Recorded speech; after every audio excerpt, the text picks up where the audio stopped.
श्रीमद् भागवत महापुराण स्कंद 11वां अध्याय 11वां बद्ध मुक्त और भक्त जनों के लक्षण। भगवान श्री कृष्ण ने कहा, प्यारे उद्धव, आत्मा बद्ध है या मुक्त, इस प्रकार की व्याख्या या व्यवहार मेरे अधीन रहने वाले सत्व आदि गुणों की उपाधि से ही होता है, वस्तुतः तत्व दृष्टि से नहीं। सभी गण माया मूलक हैं, इंद्र जाल है, जादू के खेल के समान है। इसीलिए ना मेरा मोक्ष है ना तो मेरा बंधन ही है।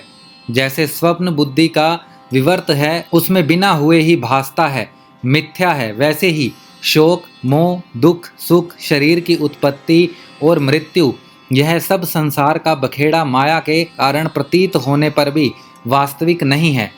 उद्धव, शरीरधारियों को मुक्ति का अनुभव कराने वाली आत्मा विद्या और बंधन का अनुभव कराने वाली अविद्या, ये दोनों ही मेरी अनादि शक्तियां हैं। मेरी माया से ही इनकी रचना हुई है, इनका कोई वास्तविक अस्तित्व नहीं है। भाई, तुम तो स्वयं बड़े बुद्धिमान हो, विचार करो, जीव तो एक ही है, वह व्यवहार के लिए ही मेरे अंश के रूप से कल्पित हुआ है, वस्तुतः मेरा स्वरूप ही है। आत्मज्ञान से संपन्न होने पर उसे मुक्त कहते हैं और आत्मा का ज्ञान ना होने पर बद्ध, और यह अज्ञान अनादि होने से बंधन भी अनादि कहलाता है। इस प्रकार मुझ एक ही धर्मी के रहने पर भी जो शोक और आनंद रूप विरुद्ध धर्म वाले जान पड़ते हैं, उन बद्ध और मुक्त जीव का भेद मैं बतलाता हूँ। वह भेद दो प्रकार का है, एक तो नित्य मुक्त ईश्वर से जीव का भेद और दूसरा मुक्त बद्ध जीव का भेद। पहला सुनो, जीव और ईश्वर बद्ध और मुक्त के भेद से भिन्न भिन्न होने पर भी एक ही शरीर में नियंता और नियंत्रित के रूप में स्थित है। ऐसा समझो कि शरीर एक वृक्ष है, इसमें हृदय का घोंसला बनाकर जीव और ईश्वर नाम के दो पक्षी रहते हैं। वे दोनों चेतन होने के कारण समान हैं और कभी ना बिछुड़ने के कारण सखा हैं।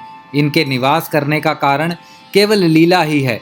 इतनी समानता होने पर भी जीव तो शरीर रूप वृक्ष के फल सुख दुख आदि भोगता है, परंतु ईश्वर उन्हें ना भोग कर कर्म फल सुख दुख आदि से असंग और उनका साक्षी मात्र रहता है। उपभोक्ता होने पर भी ईश्वर की यह विलक्षणता है कि वह ज्ञान ऐश्वर्य आनंद और सामर्थ्य आदि में भोक्ता जीव से बढ़कर है। साथ ही एक यह भी विलक्षणता है कि उपभोक्ता ईश्वर तो अपने वास्तविक स्वरूप और इसके अतिरिक्त जगत को भी जानता है, परंतु भोक्ता जीव ना अपने वास्तविक रूप को जानता है और ना अपने से अतिरिक्त को। इन दोनों में जीव तो अविद्या से युक्त होने के कारण नित्य बद्ध है और ईश्वर विद्या स्वरूप होने के कारण नित्य मुक्त है।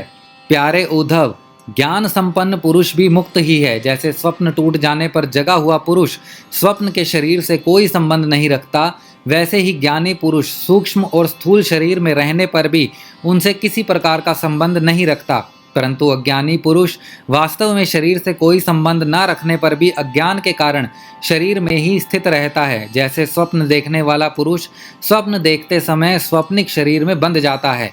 व्यवहार आदि में इंद्रियां शब्द स्पर्श आदि विषयों को ग्रहण करती हैं, क्योंकि यह तो नियम ही है कि गुण ही गुण को ग्रहण करते हैं, आत्मा नहीं। इसीलिए जिसने अपने निर्विकार आत्म स्वरूप को समझ लिया है, वह उन विषयों के ग्रहण त्याग से किसी प्रकार का अभिमान नहीं करता। यह शरीर प्रारब्ध के अधीन है, इससे शारीरिक और मानसिक जितने भी कर्म होते हैं सब गुणों की प्रेरणा से ही होते हैं। अज्ञानी पुरुष झूठ मूठ अपने को उन ग्रहण त्याग आदि कर्मों का कर्ता मान बैठता है और इसी अभिमान के कारण वह बंध जाता है। प्यारे उद्धव, पूर्वोक्त पंक्ति से विचार करके विवेकी पुरुष समस्त विषयों से विकृत रहता है और सोने बैठने घूमने फिरने नहाने देखने छूने सूंघने खाने और सुनने आदि क्रियाओं में अपने को कर्ता नहीं मानता, बल्कि गुणों को ही कर्ता मानता है। गुण ही सभी कर्मों के कर्ता भोगता हैं। ऐसा जानकर विद्वान पुरुष कर्म वासना और फलों से नहीं बंधते। वे प्रकृति में रहकर भी वैसे ही असंग रहते हैं, जैसे स्पर्श आदि से आकाश, जल की आर्द्रता आदि से सूर्य और गंध आदि से वायु। उनकी विमल बुद्धि की तलवार असंग भावना की सांस से और भी तीखी हो जाती है और वे उससे अपने सारे संशय संदेहों को काट कूट कर फेंक देते हैं। जैसे कोई स्वप्न से जाग उठा हो, उसी प्रकार वे इस भेद बुद्धि के भ्रम से मुक्त हो जाते हैं। जिनके प्राण इंद्रिय मन और बुद्धि की समस्त चेष्टाएं बिना संकल्प के होती हैं, वे देह में स्थिर रहकर भी उसके गुणों से मुक्त हैं। उन तत्वज्ञ मुक्त पुरुषों के शरीर को चाहे हिंसक लोग पीड़ा पहुंचाएं और चाहे कभी कोई दैव योग से पूजा करने लगे, वे ना तो किसी के सताने से दुखी होते हैं और ना पूजा करने से सुखी। जो समदर्शी महात्मा गुण और दोष की भेद बुद्धि से ऊपर उठ गए हैं, वे ना तो अच्छे काम करने वालों की स्तुति करते हैं और ना बुरे काम करने वालों की निंदा। ना वे किसी की अच्छी बात सुनकर उनकी सराहना करते हैं और ना बुरी बात सुनकर किसी को झिड़कते ही हैं। जीवन मुक्त पुरुष ना तो कुछ भला या बुरा काम करते हैं, ना कुछ भला या बुरा कहते हैं और ना सोचते ही हैं। वे व्यवहार में अपनी समान वृत्ति रखकर आत्म आनंद में ही मग्न रहते हैं और जड़ के समान मानो कोई मूर्ख हो, इस प्रकार विचरण करते रहते हैं। प्यारे उद्धव, जो पुरुष वेदों का तो पारगामी विद्वान हो परंतु पर ब्रह्म के ज्ञान से शून्य हो, उसके परिश्रम का कोई फल नहीं है। वह तो वैसा ही है जैसे बिना दूध की गाय का पालने वाला। दूध ना देने वाली गाय, व्यभिचारिणी स्त्री, पराधीन शरीर, दुष्ट पुत्र, सतपात्र के प्राप्त होने पर भी दान ना किया हुआ धन और मेरे गुणों से रहित वाणी व्यर्थ है। इन वस्तुओं की रखवाली करने वाला दुख पर दुख ही भोगता रहता है। इसीलिए उद्धव, जिस वाणी में जगत की उत्पत्ति, स्थिति और प्रलय रूप मेरी लोक पावन लीला का वर्णन ना हो और लीला अवतारों में भी मेरी लोकप्रिय राम कृष्ण आदि अवतारों का जिसमें यशोगान ना हो, वह वाणी वंद्या है। बुद्धिमान पुरुष को चाहिए कि ऐसी वाणी का उच्चारण एवं श्रवण ना करे। प्रिय उद्धव, जैसा कि वर्णन किया गया है, आत्म जिज्ञासा और विचार के द्वारा आत्मा में जो अनेकता का भ्रम है उसे दूर कर दें और मुझ सर्वव्यापी परमात्मा में अपना निर्मल मन लगा दें तथा संसार के व्यवहारों से उपराम हो जाएं। यदि तुम अपना मन पर ब्रह्म में स्थिर न कर सको तो सारे कर्म निरपेक्ष होकर मेरे लिए करो। मेरी कथाएं समस्त लोगों को पवित्र करने वाली एवं कल्याण स्वरूपिणी हैं। श्रद्धा के साथ उनको सुनना चाहिए। बार बार मेरे अवतार और लीलाओं का गान, स्मरण और अभिनय करना चाहिए। मेरे आश्रित रहकर मेरे ही लिए धर्म, काम और अर्थ का सेवन करना चाहिए। प्रिय उद्धव, जो ऐसा करता है उसे मुझ अविनाशी पुरुष के प्रति अनन्य प्रेममयी भक्ति प्राप्त हो जाती है। भक्ति की प्राप्ति सत्संग से होती है। जिसे भक्ति प्राप्त हो जाती है वह मेरी उपासना करता है, मेरे सानिध्य का अनुभव करता है। इस प्रकार जब उसका अंतःकरण शुद्ध हो जाता है तब वह संतों के उपदेशों के अनुसार उनके द्वारा बताए हुए मेरे परम पद को, वास्तविक स्वरूप को सहज ही में प्राप्त हो जाता है। उद्धव जी ने पूछा, भगवान, बड़े बड़े संत आपकी कीर्ति का गान करते हैं। आप कृपा करके बतलाइए कि आपके विचार से संत पुरुष का क्या लक्षण है, आपके प्रति कैसी भक्ति करनी चाहिए जिसका संत लोग आदर करते हैं। भगवान, आप ही ब्रह्मा आदि श्रेष्ठ देवता, सत्य आदि लोक और चराचर जगत के स्वामी हैं। मैं आपका विनीत, प्रेमी और शरणागत भक्त हूँ। आप मुझे भक्ति और भक्त का रहस्य बतलाइए। भगवान, मैं जानता हूँ कि आप प्रकृति के परे पुरुषोत्तम और चिदाकाश स्वरूप ब्रह्म हैं। आपसे भिन्न कुछ भी नहीं है। फिर भी आपने लीला के लिए स्वेच्छा से ही यह अलग शरीर धारण करके अवतार लिया है। इसीलिए वास्तव में आप ही भक्ति और भक्त का रहस्य बतला सकते हैं। भगवान श्री कृष्ण ने कहा, प्यारे उद्धव, मेरा भक्त कृपा की मूर्ति होता है। वह किसी भी प्राणी से वैर भाव नहीं रखता और घोर से घोर दुख भी प्रसन्नता पूर्वक सहता है। उसके जीवन का सार है सत्य और उसके मन में किसी प्रकार की पाप वासना कभी नहीं आती। वह समदर्शी और सबका भला करने वाला होता है। उसकी बुद्धि कामनाओं से कुलसित नहीं होती। वह संयमी, मधुर स्वभाव और पवित्र होता है। संग्रह परिग्रह से स्वर्था दूर रहता है। किसी भी वस्तु के लिए वह कोई चेष्टा नहीं करता। परिमित भोजन करता है और शांत रहता है। उसकी बुद्धि स्थिर होती है। उसे केवल मेरा ही भरोसा होता है और वह आत्म तत्व के चिंतन में सदा संलग्न रहता है।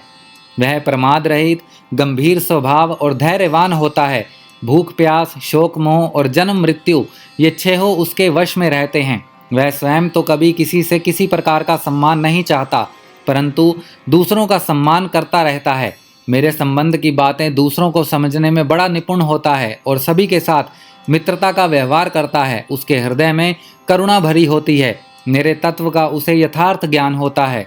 प्रिय उद्धव, मैंने वेदों और शास्त्रों के रूप में मनुष्यों के धर्म का उपदेश किया है। उनके पालन से अंतःकरण शुद्धि आदि गुण और उल्लंघन से नरक आदि दुख प्राप्त होते हैं, परंतु मेरा जो भक्त उन्हें भी अपना ध्यान आदि में विक्षेप समझकर त्याग देता है और केवल मेरे ही भजन में लगा रहता है, वह परम संत है।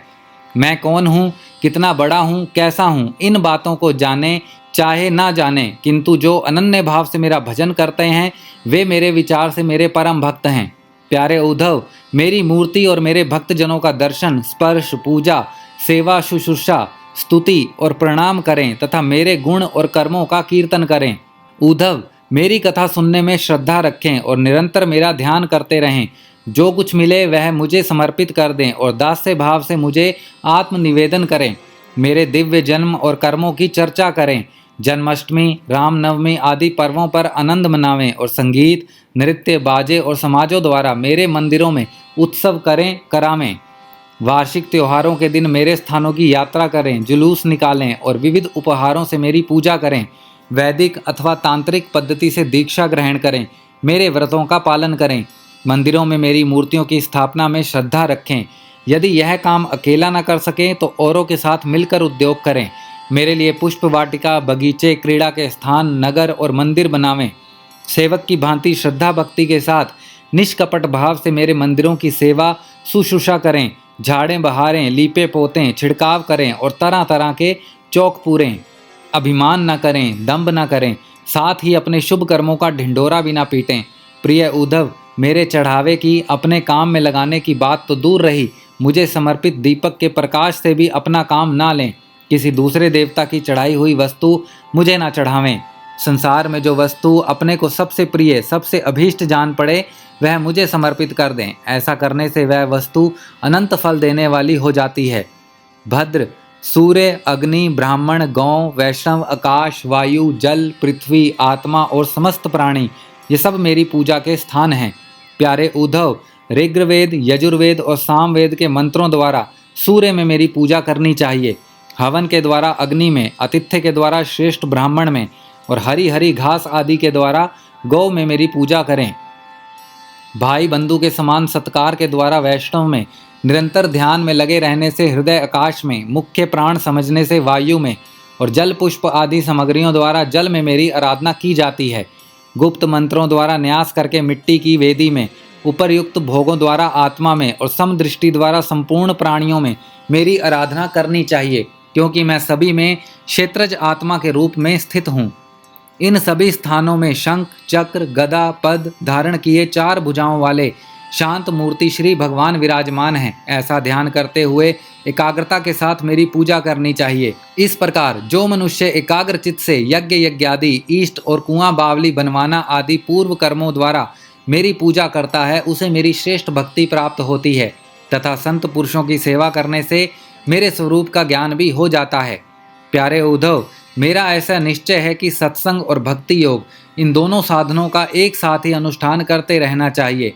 प्रायः इन दोनों के अतिरिक्त संसार सागर से पार होने का कोई उपाय नहीं है, क्योंकि संत पुरुष मुझे अपना आश्रय मानते हैं और मैं सदा सर्वदा उनके पास बना रहता हूँ। प्यारे उद्धव, अब मैं तुम्हें एक अत्यंत गोपनीय परम रहस्य की बात बतलाऊंगा, क्योंकि तुम मेरे प्रिय सेवक, हितैषी, सुहृदय और प्रेमी सखा हो, साथ ही सुनने के इच्छुक भी हो। श्रीमद् भागवत महापुराण, स्कंद 11वां, अध्याय 11वां समाप्त।